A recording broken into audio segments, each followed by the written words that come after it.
This next video is all about the steel dust horses that Lou described in her findings and her research. Jessie gave a lot of people starts in ranches and in horses, and apparently a lot of cattle and so many other things that's in the book. But there was one man that Bud led me to by mistake. And it happened to be in Oklahoma, in southwestern Oklahoma, close to where I lived.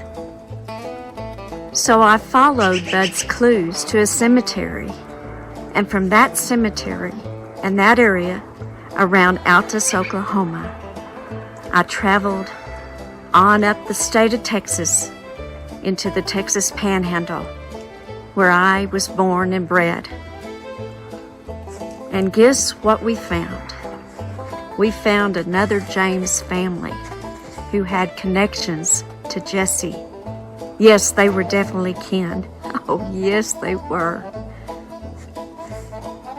In Ola's letter that I had found, and also another statement that Orvis Lee Hawk made in one of his books, was the statement that Jessie told Hawk that he had a ranch up in the Texas Panhandle.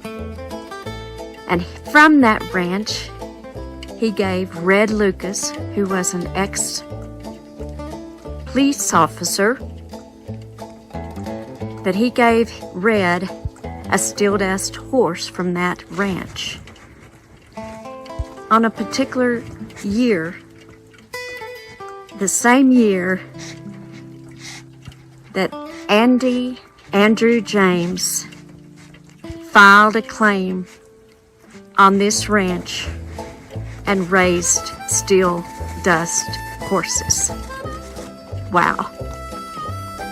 I met one of the descendants of Andrew James, and he filled me in. And it was right in my backyard also. Wow. Another God thing. So listen a little bit of their story, and it will really make sense. There were several people that Bud found that Jessie gave them a start in a ranch or a farm, or paid off their land or their property, gave them starts of horses, cattle, and so many other things. Was he a mean old man? I don't think so. Listen as we speak of Jarrett Bauer's family, the Jameses.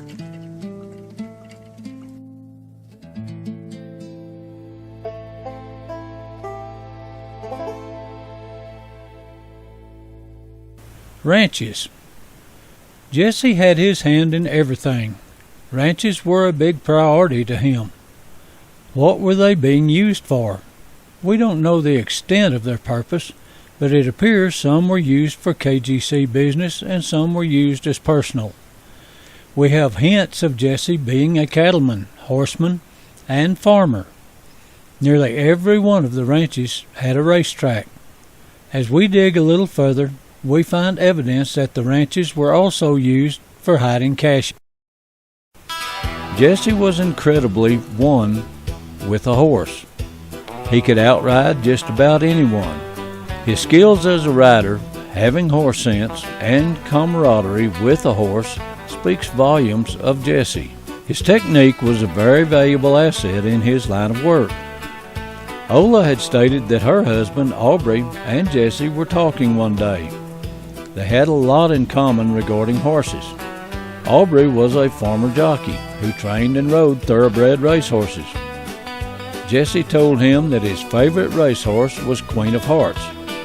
Jessie liked the Kentucky Thoroughbreds and the Copper Bottom strain of Palomino, which had good feet. Copper Bottom was an incredible quarter horse in which General Sam Houston brought to Texas in 1839. Jesse's favorite of all time was the horses sired by Steel Dust. Steel Dust was a progeny of Sir Archie, as well as Copper Bottom. He was an undisputed champion of Texas horse racing. A fantastic story in True West magazine titled Steel Dust on the Chisholm Trail by Darley Newman states that the Steel Dust was foaled by a Kentucky thoroughbred mare in 1843 and brought to Texas by Middleton Perry and Jones Green.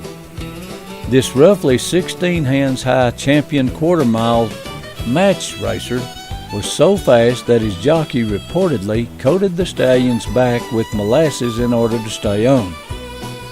Steel Dust was described as a muscular blood bay with small ears and a large jaw, which, to many, symbolized his tenacity and determination. Rich Chamberlain, senior racing writer for the American Quarter Horse Journal, tells me what made this horse special was he wasn't just a racer. He had intelligence and a down-to-earth sense that not always found in racehorses. And these traits, speed, intelligence, and endurance, were passed down to his progeny, making them trackable saddle horses. After the horse suffered an injury in 1855, Steel Dust owners offered him up for stud. Ranchers who needed quick horses to work cattle and to earn them extra money in match races, where they could win or lose anything from a drink to a whole plantation, sought out Steel Dust as a sire. In Hoke's book, Jesse supposedly told the story of actual purchasing the stud.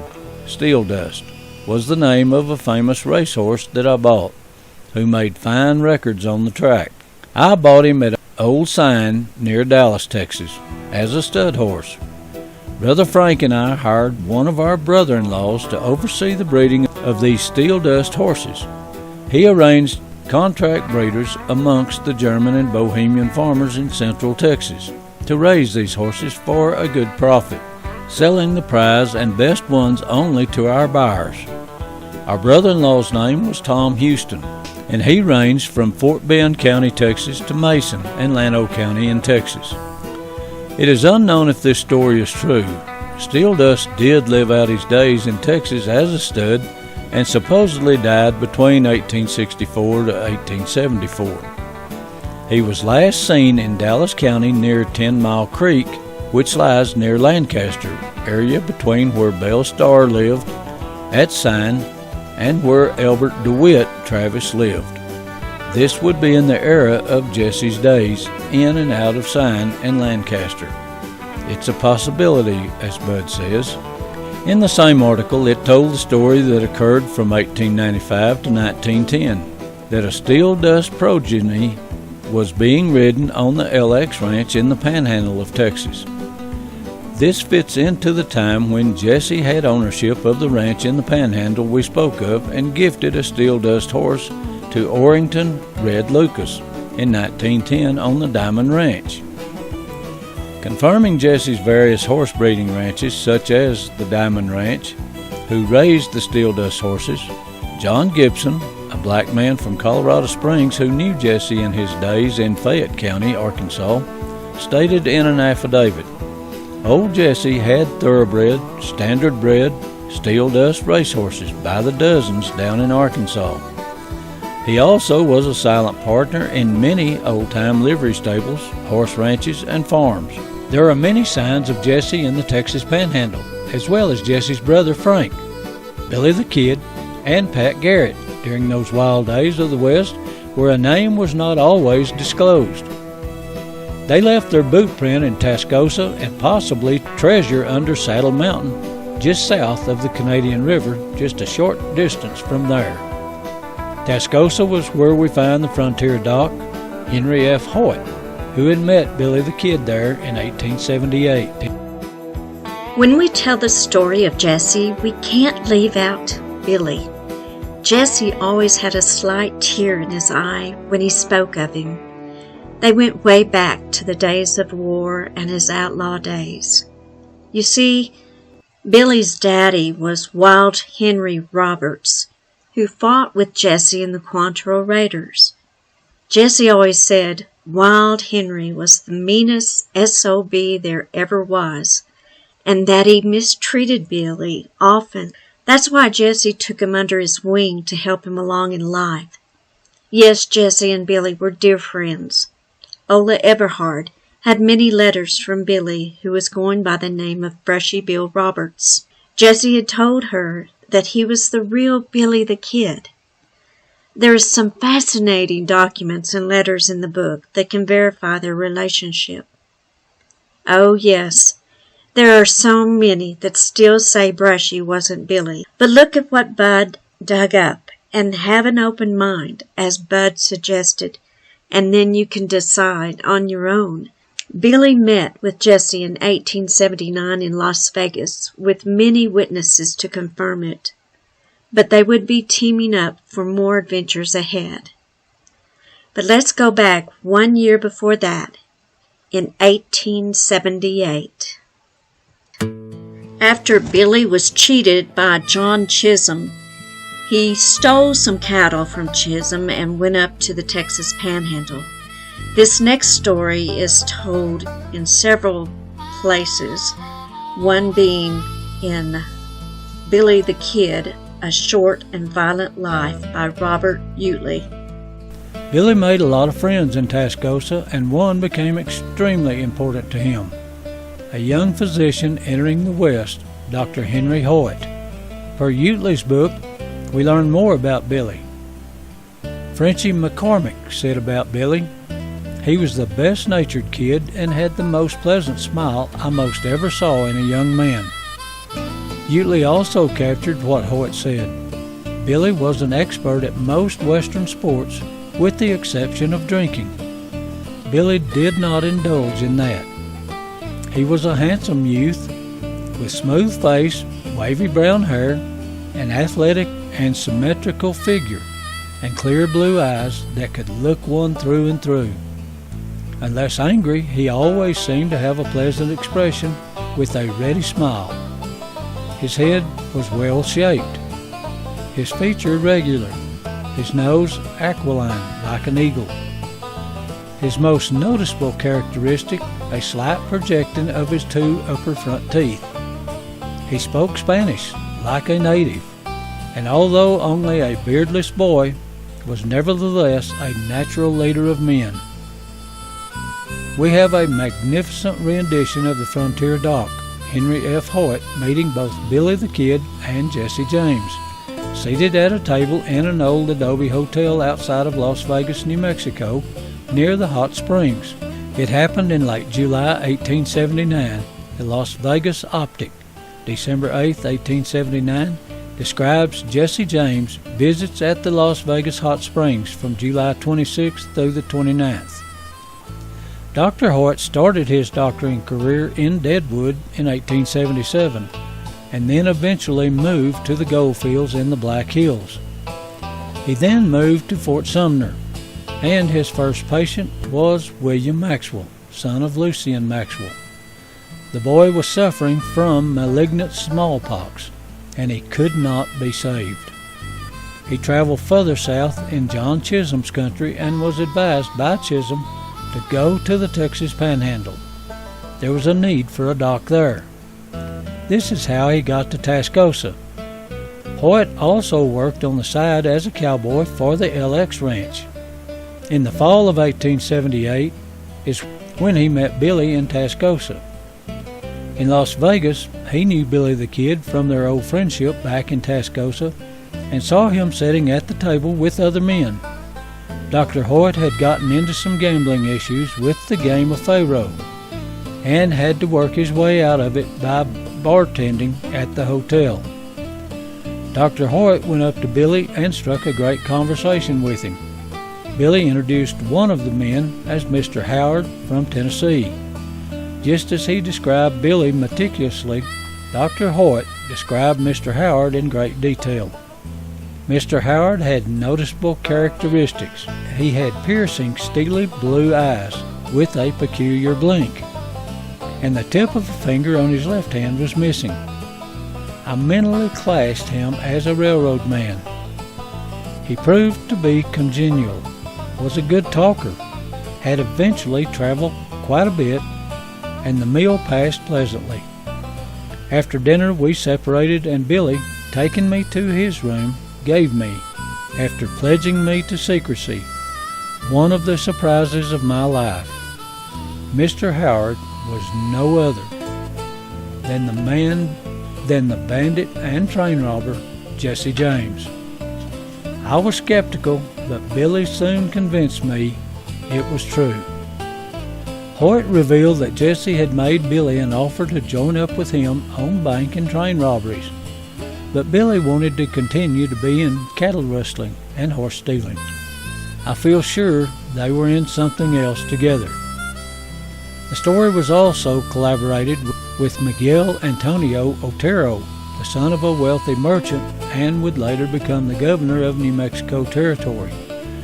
In the news article, old memoirs say Jesse James paid New Mexico a visit. El Paso Times, August 16, 1992. It relates the story. Otero was a frequent visitor at the Las Vegas Hotel and knew the Moores who ran it.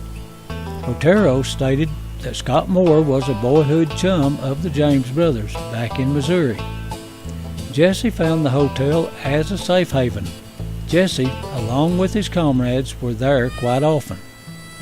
Otero describes Jesse as, in appearance and dress, the man I saw was far from suggesting a noted desperado. He was of medium height, his eyes were blue and rather severe, and he wore a Prince Albert coat. His manner was pleasant, though noticeably quiet and reserved, and his demeanor was so gentlemanly that I found myself liking him immensely.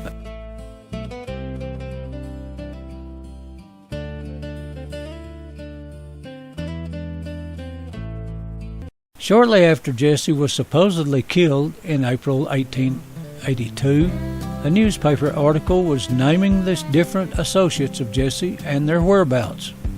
Frank James, it is believed, is not in Kentucky, but in the Panhandle section of Texas, where he and Jesse invested in a ranch some years ago. Atchison Daily Patriot, April 7, 1882. The investment must have been in the late 1870s or early 80s when they invested in this ranch. Ola stated that in 1884, Frank James went to Tascosa in the Texas Panhandle and became a Texas Ranger, fighting against the cattle rustlers. She said that Pat Garrett was there too as a ranger. She had a picture dated in 1886 with Frank and Pat Garrett together in Tascosa. Garrett served as captain of the LS Texas Rangers, an independent ranger company paid by the Panhandle's larger cattle operations. It was described as a group of rangers sent by Governor John Ireland to the Panhandle to protect ranchers from rustlers. Garrett served a full year, and the Rangers band was dissolved in the spring of 1885, but many of the Rangers stayed on with the LS Ranch at various camps. They frequented Tascosa. We also have evidence that Jesse was in the Texas Panhandle. Ola Everhard once said that Jesse told her that he had a ranch that spread from the Texas Panhandle into No Man's Land, a strip in the Oklahoma Panhandle. Per Hoke's book, Jesse James and the Lost Cause, he wrote that Jesse told him this story. I saw him, Orrington Red Lucas, about 1890, when he was chief of police at Tulsa. We met out at Kenton, Oklahoma, northwest corner of the Oklahoma Panhandle near the Cimarron River, and he and I rode down to Diamond Ranch, which belonged to us, unknown if the ownership was referring to him and Frank or him and Red, or if he was referring to the KGC, between Boise City and Dalhart. I had given Red a fine steel dust horse from that particular ranch in 1910. This really got my attention since I was born and bred in the Panhandle of Texas, but I had no idea what it would lead to. The lead came from Bud when he told me about a cemetery south of Altus, Oklahoma, near the town of Humphreys.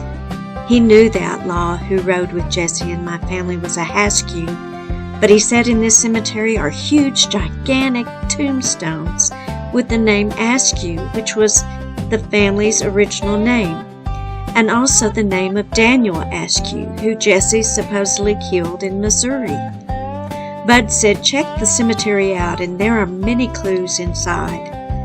Jesse used a lot of cemeteries to either bury their caches or provide directional markers to the treasure. It wasn't too far from my home, so I traveled there and found a very remote cemetery that lined up with the Wichita Mountains. The tombstones were huge, and yes, they were a part of my Askew family, but Bud wanted me to also go to the little iron fenced-in area that held the most clues. It was a family of the Jameses. Jesse, Frank, and Robert were inscribed on the stones. There were many symbols of the Knights and Masonic emblems. It sent chills down my spine, but I took notes of the names and dates and began researching them in 2022. Who was this James family, so carefully placed in a beautiful iron fence within the Francis Cemetery? This is when I finally realized and began to see how God's hand was in everything that Bud and I were doing. As I researched this family, everything began to become clearer. The family and their descendants passed on the names of Jesse, Frank, and Robert quite frequently. Andrew Andy James, born in 1833. He came from Virginia, and his parents were John James and Clarissa Taylor, a member of the Zachary Taylor family, and Ann Hubbard. The Hubbards were in Jesse's tree also.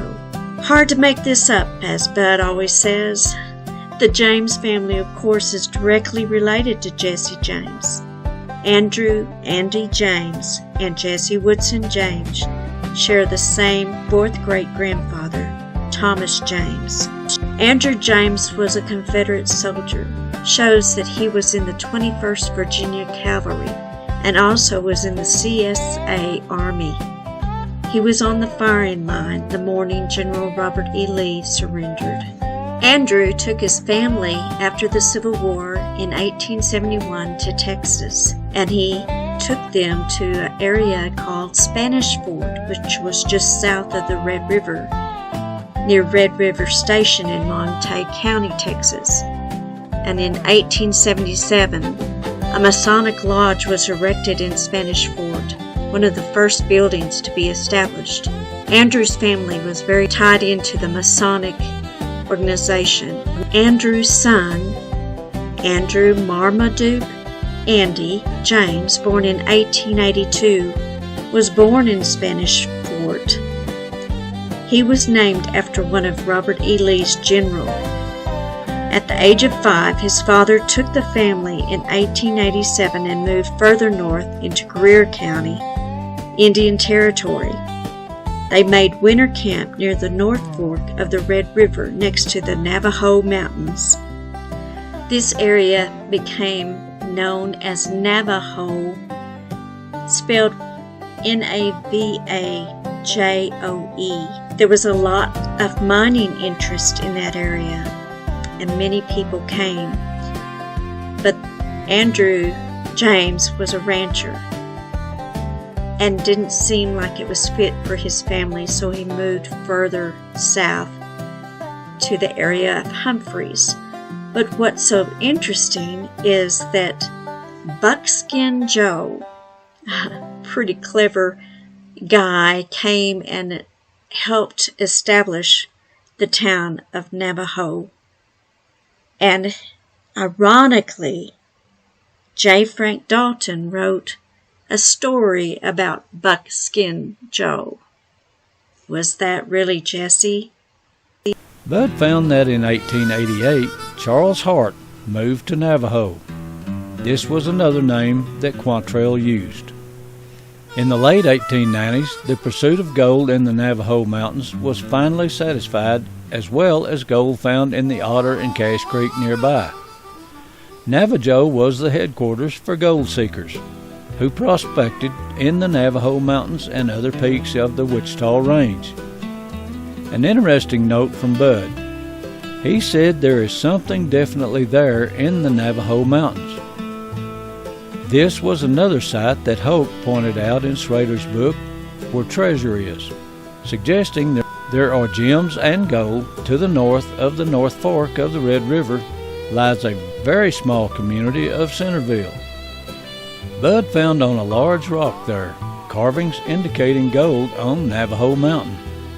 Centerville was only 30 miles from Humphreys and a very short distance from Navajo. Towns named Centerville came up quite frequently in Jesse's path. By 1890, the town of Navajo had 150 people living there. Andrew would keep up the ranching business and did a lot of trading with Quanah Parker. In the family stories, Andrew had lots of horses. It was said that the horse country was on Otter Creek, where the gold was found. The cattle ranch was on Boggy Creek, and sheds near Davison. Otter Creek is just east of Humphreys. Andrew was a trade and blacksmith. What is interesting is that everywhere that Jesse had any ties, there was always a blacksmith or a livery stable that he was connected to. James, in 1898, must have had another opportunity arise for him and his family. I'm sure he was thinking of his boys, and the knowledge he received about rich property in the Texas Panhandle drove this 65-year-old rancher to seek the greener grass on the other side. He rode horseback to the very far northwestern part of Texas to Texline, nearly 300 miles. He rode to the east and northeast of Texline. There he could see miles and miles of rich grassland, perfect for grazing cattle. The grass in the panhandle of Texas into Oklahoma was known to be belly deep to a horse, and in virgin, untouched land where the Indians roamed and hunted years before. The James family described as high-waist bluestem interspersed with rich gama and buffalo grass. It was very rich in nutrients. Andrew couldn't wait to get back to tell his family. They'll never put a plow to that land, he said. It was ready for the taking and the grazing. When spring came in 1901, it was a perfect time to travel. Sadly, on the trip to the Panhandle, Andrew died in April 1901. The family turned around and took his body back to be buried in the Francis Cemetery near Humphreys. Andrew's dying wishes for his family was to go to the country to the north. It will serve them well. It will never be turned by a plow. Andrew's famous last words. The family never forgot his words, and they kept their word to uphold his wishes, to keep the rich grassland intact. To fulfill Andrew's wishes, Susan Catherine, his wife, his sons Walter and Andy, and two daughters, Virgie and Sue, took the map that Andrew had drawn out and rode the rails to Texline in 1901. Once in Texline, they hired a team of mules and a buggy and drove out to the general area that was marked on the map. They were only allowed to buy 4 sections at $1.25 an acre. The land was purchased from Joe Sneed. Walter went back to Altus. He and Bob, his brother, added to their herd and drove as many as 200 to 500 head of cattle to the new Panhandle homestead. Catherine, their mother, was said to have brought 10 mares. Walter, his brother, Andy, and a cousin, Joe Taylor, would travel to Arizona and round up wild horses, drove them to their Panhandle ranch, broke them, and then traded them for cattle. In 1903, they loaded up 2 freight cars of wild horses in Arizona and took them to Trinidad, Colorado, a popular hangout for Jesse. From there, they were broke and taken to Arkansas and to Altus to trade. Arakawa Cattle Company, the most revered name of the cattle industry in Arizona. They were branded with CCC and moved to Wilcox, Arizona, the same area that Jim Herron from no man's land, claimed to have moved Mexican cattle to Wilcox, Arizona with Billy the Kid. They bought 2 carloads of horses and mares, branded Script W and 20 branded PB, connected from a Mexican at Romero, assuming Romero, Texas, just west of Hartley. The horses consisted of 1 stallion, 1 American saddle horse, 1 quarter horse, Steel Dust, 1 Hamiltonian buggy horse, and the rest Persian broncs. Andy was known to have loved horses. He was a bronc rider. His nephew, Jesse James, said there wasn't anything too wild or too mean for Andy to get on. Early on in his ranching days, Andy raised horses sired by Steel Dust. The family stories tell of the great and masculine horses, useful for a lot of things, one being they were a mighty good racehorse in a quarter-mile race. The James brothers continually increased their territory by buying more land, placing 4 section plots in different family names, and buying and leasing water rights. They began to obtain a monopoly of water rights in the Panhandle. By 1914, the ranch was comprised of over 400 sections of land extending from near Dalhart into Cimarron County, Oklahoma, with about 17,000 head of cattle, mostly steers. Upon that sacred land became one of the largest ranches in the Panhandle, except for the famous XIT Ranch. The James Brothers Ranch, as they called it, stretched from south of Dalhart all the way up into Oklahoma near Boise City, Oklahoma. This was exactly the area Jesse had spoken about. No other ranch was in that territory during that time. Andy took care of the South Ranch, and Walter took care of the North Ranch into Oklahoma. Andy, too, was a Mason in the Rock Island Lodge 869 of Dalhart. Their grandchildren still to this day preserve their heritage and are good stewards of the land. Jarrett Bowers, a great-grandson of Andrew Marmaduke Andy James, is the operational manager of the ranch currently. They control nearly all the water rights and leases of the Texas and Oklahoma Panhandle, over 318,000 acres. By 1916, they owned or held under lease nearly 500,000 acres of grassland and 20,000 head of cattle. Andy even tried to drill for oil, but never did reach it. The ranch consisted of 7 camps altogether. You know, it never did occur to me who the James family was up in that Texas Panhandle where I grew up.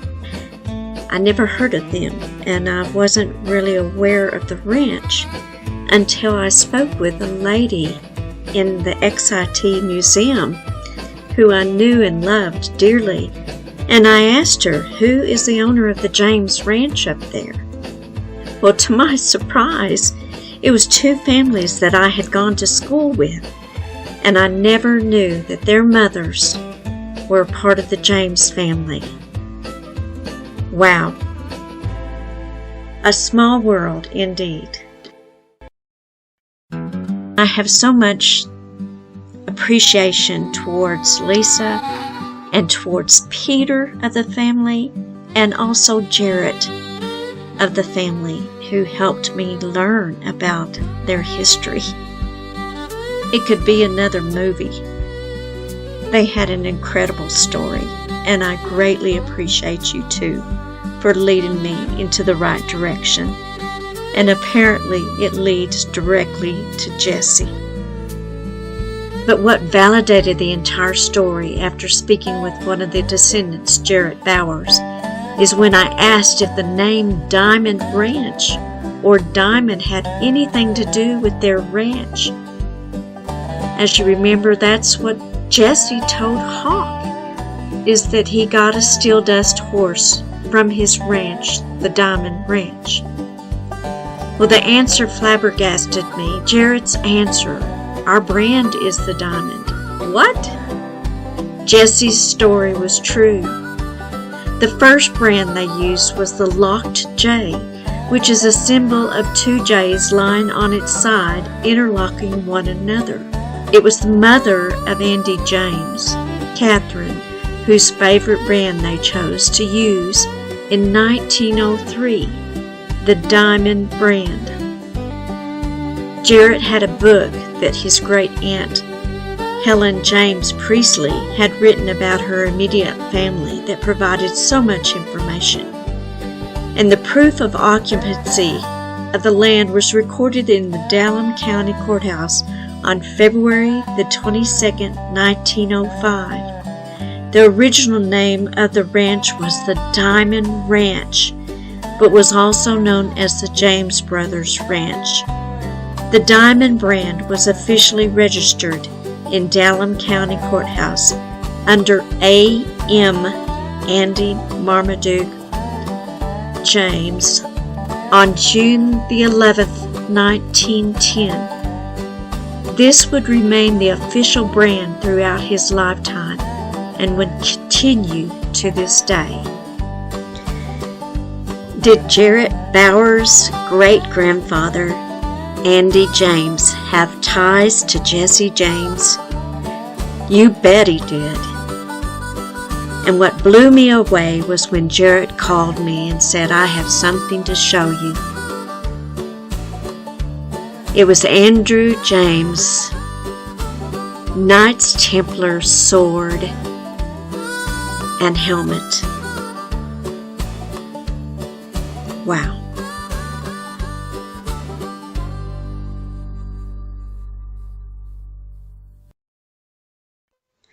What's so amazing, when Jesse gifted the Steel Dust horse to Red Lucas in 1910, the same year that Andrew Marmaduke James registered the Diamond Ranch brand,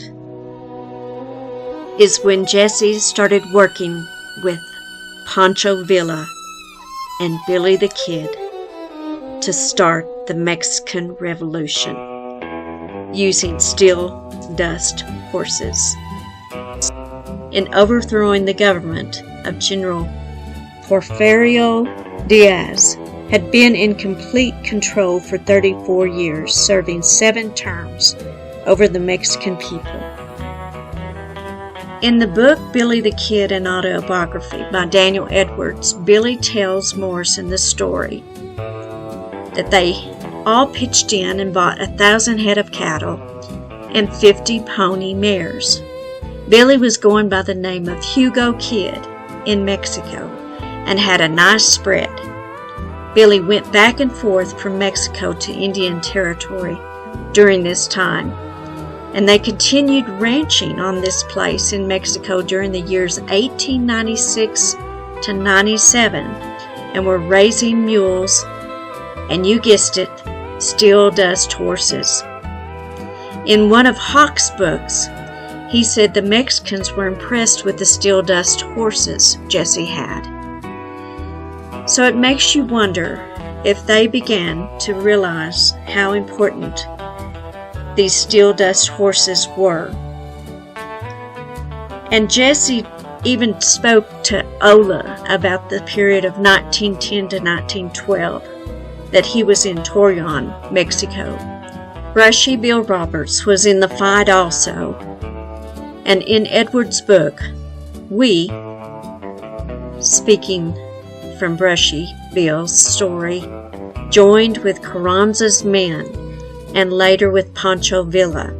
I was captain of 106 men, all mounted on steel dust horses from our ranch.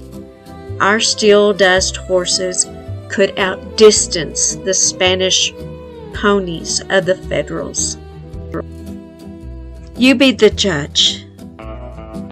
You read the book, and you see the references. There's no doubt in my mind there was a connection. But we find Billy the Kid involved in this tremendously also, and it's amazing that we have Emilio Estevez doing Young Guns 3, the movie, where he depicts Billy the Kid being in Mexico after his supposedly death in 1881, but we're talking about from 1898 to 1920, in that era. They were still alive and well. I'm speaking of Billy and Jesse. As Bud always said, you can't make this stuff up. It's too incredible. But do your search for the truth, and you will find it. Thanks again for Jarrett Bowers and his wonderful family in sharing this story. It's one to be proud of, one to be honored. And I honor you and I thank you for your contribution to this book. May God always bless you and your family.